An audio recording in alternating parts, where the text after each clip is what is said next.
Testing of Hyundai HGN25 air circuit breaker. The basic settings will be set by the customer.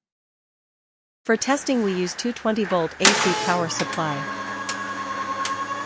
First we trip the breaker manually.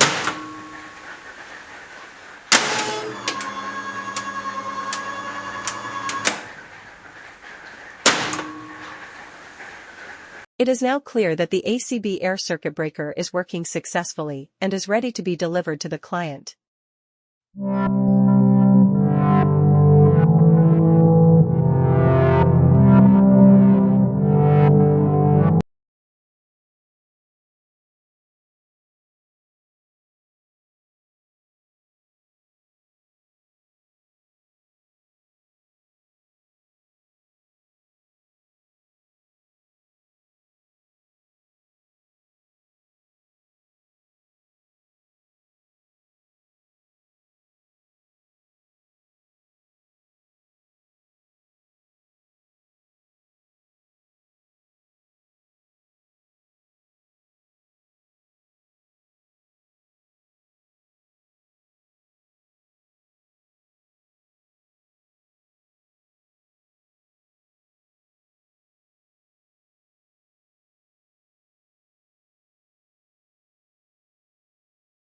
It is now clear that the ACB air circuit breaker is working successfully and is ready to be delivered to the client.